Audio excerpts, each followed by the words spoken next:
What's happening, everybody? All right, so if you saw on Instagram the other day, I told everyone I have an FDRX7. This is a 13B I bought for it. We're doing a Bridgeport build, and we're gonna tear this thing down. It's bone stock at the moment, and we are gonna see exactly what we have inside this motor.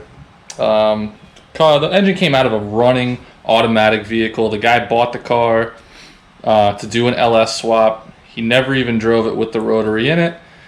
Drove it home, pulled the motor, and sold it to me. So he said it ran great. We're about to find out, what kind of shape it's in. So I've got it all stripped down to this point. I got our nuts all loosened up, so you don't have to see me fight with that. So let's get started.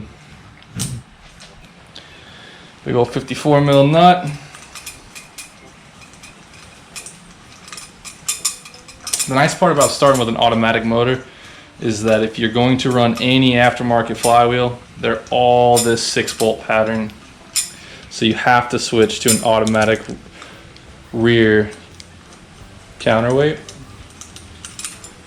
And if you do that, you got to get everything balanced. So we got pretty lucky in that aspect.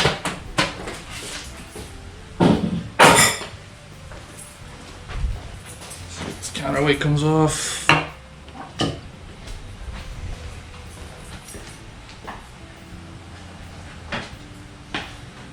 Gonna need a little tappy.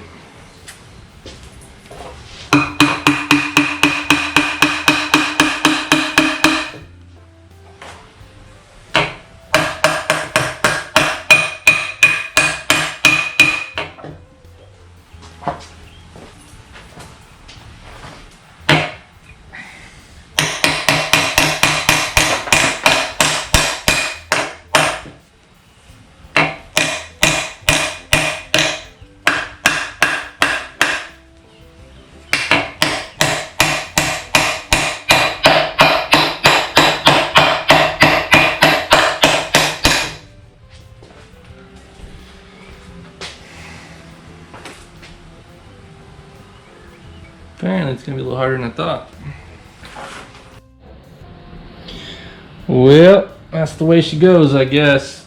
I can't get this rear counterweight off, so I'm gonna have to get a couple of pry bars and come back and try and coax it off of there tomorrow. But hey, what are you gonna do? So, guess I'll see you guys tomorrow night with a couple extra tools and see if we can pound this thing off. Alright everybody, I left you off yesterday. Couldn't get this damn counterweight off. So what I ended up doing, went back to the shop today and I grabbed the old Come to Jesus breaker bar. I wedged it up underneath the counterweight here in between the bolt. Gave it a little pry, and I took my good old trusty, probably 10-year-old snap-on hammer and gave it a whack. Pop! It came popping up instantly. So that was it. That was as easy as it went. And so now we can continue with the disassembly of this engine. So I was trying to beat on it with some pieces of wood. The wood just kept breaking. It was literally a nightmare yesterday, but we got it off. So let's keep going.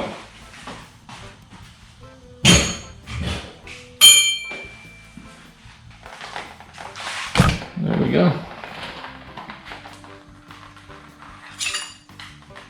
Ooh. That one had a ton of silicone on it.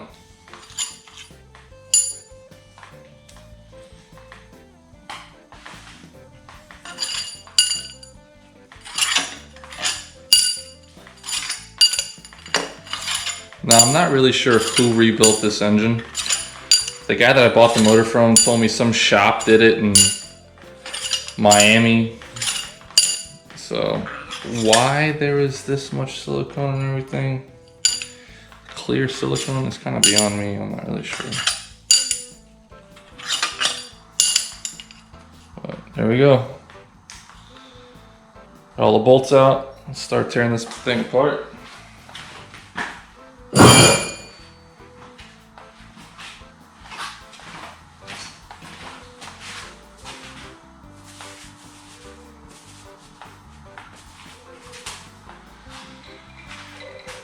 Cheers.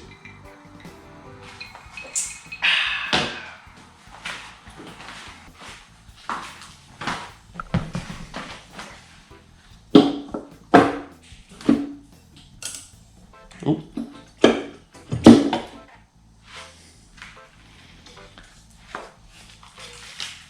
Some oil retention seals.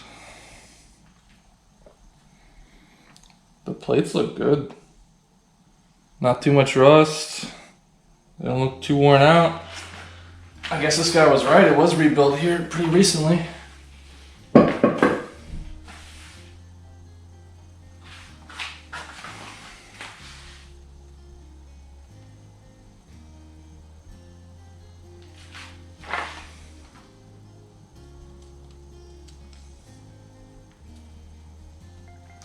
So this is our rear rotor, and this is where I thought I heard a low compression stroke. Now if we look, all of our side seals look like they're perfectly intact. All of our corner seals are up and they're not crushed, and they seem like they're moving pretty good. So I don't think any of these are our issue, but we'll go ahead and pull this housing.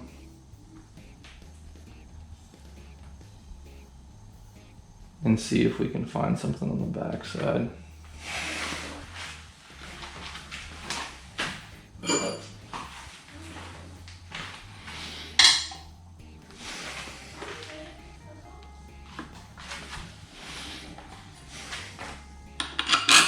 Pull these dowels out. So these dowels are two pieces and they run front to back on the motor, and they're hollow to allow oil to run through them. And when we go ahead and do our 10mm studs, we're going to do solid dowels at the same time, and there will be one piece solid dowel, so they'll run front to back of the motor. Try to keep this thing from twisting too much, because we want to make like 600-700 when this is all said and done. So I'll show you those when we order them up.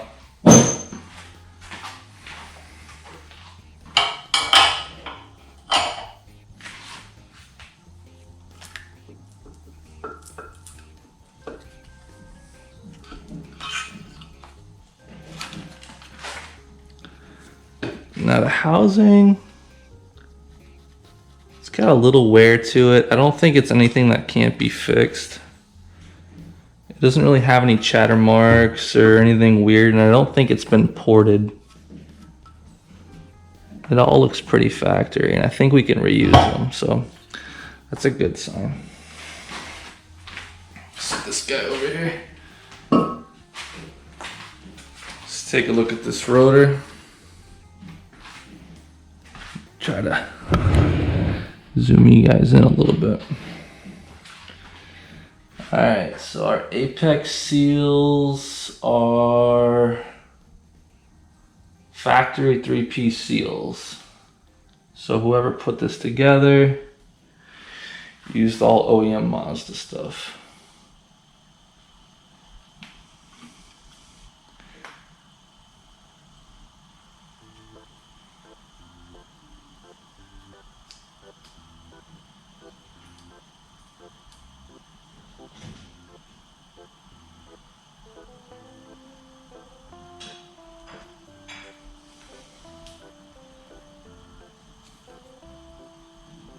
Oh, pardon me, no. They're 2-piece seals. Huh. They look like they're in good shape. I'm not really sure what brand they are, though.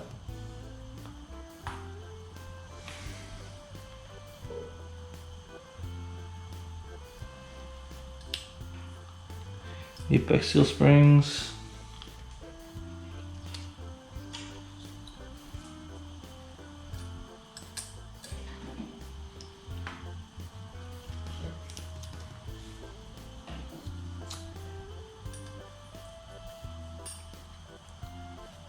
All of these apex seals appear to be intact. Maybe it was just a matter of the motor had sat for a little while in my shop, and that's why one of the compression pulses felt a little weak. On this side, everything looks good. All of our side seals are still intact.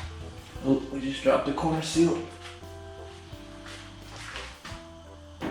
This rotor looks good.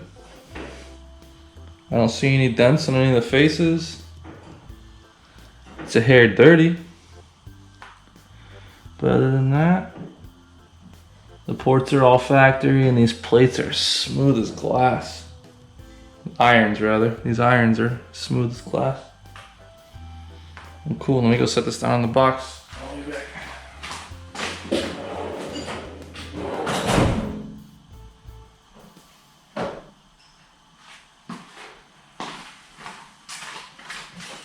Let's collect up our side seals and springs.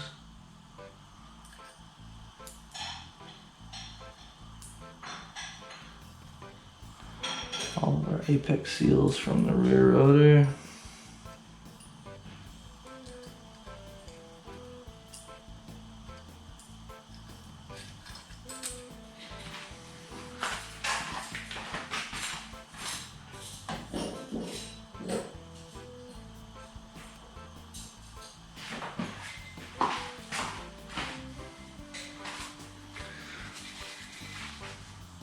Well, hot dang, so far so good. This motor looks good, and I don't think we got burned on our purchase.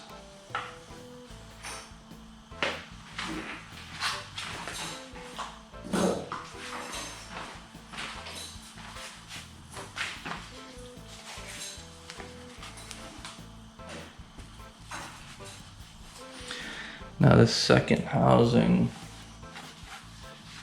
is a bit tricky. It's nice to see that there's stock ports in here,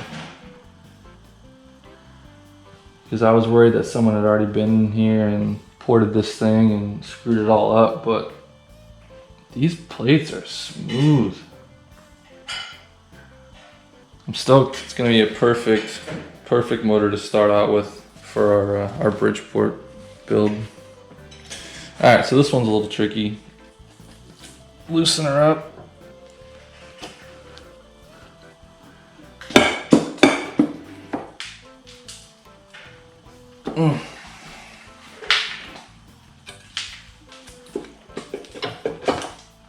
There we go.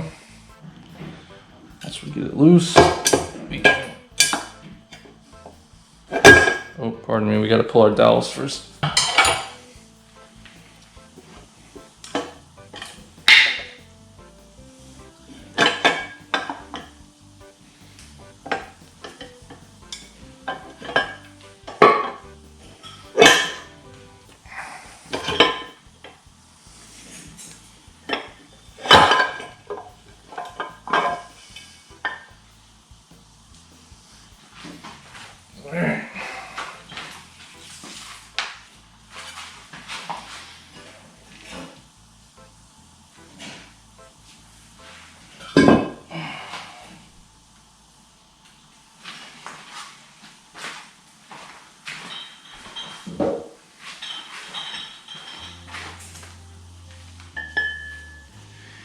E-shaft is out.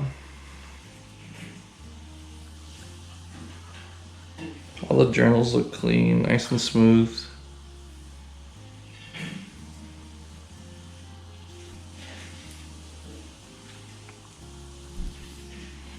So we'll definitely be reusing that.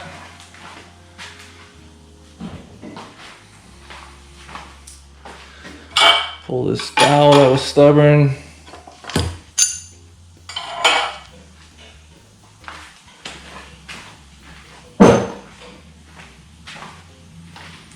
Finally, we'll get this last housing off here.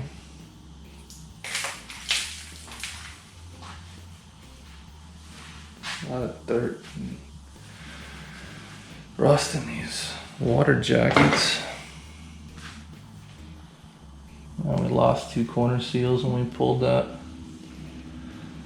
plate off, but everything looks like it's supposed to.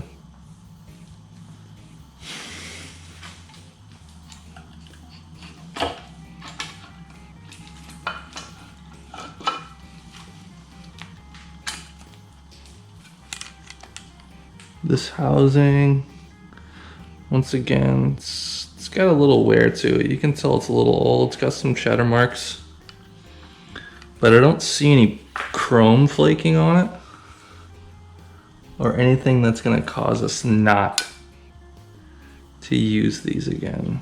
So what we might do is send them out to get resurfaced after we port them, and they should be just fine to reuse. That's awesome. That's gonna save us a couple bucks.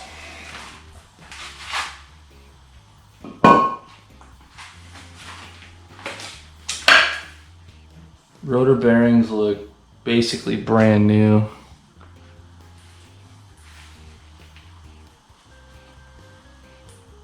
Can't complain about that one bit.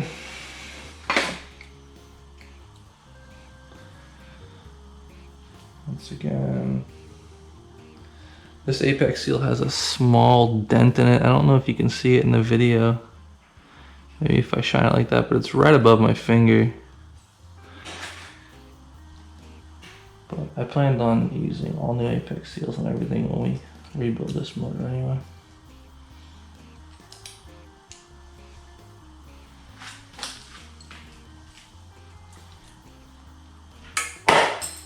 There goes an apex seal. Cool. No dents. Everything looks like it's within spec. Hopefully. I'll set this in the box. Keep going.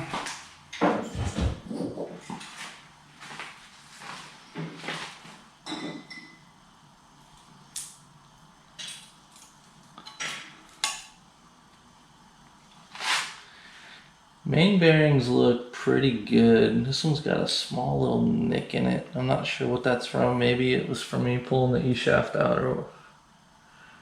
or something, but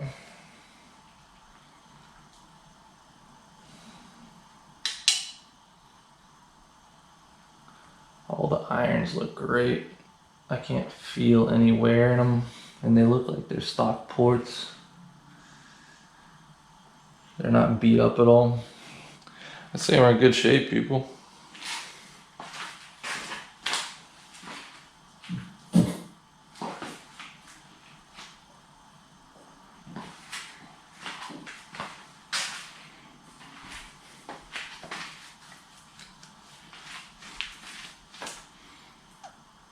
Like I said, it's got this like dirt mixed with silicone throughout the motor. It might be petroleum jelly, is what it feels like. I don't know how it would have lasted that long, but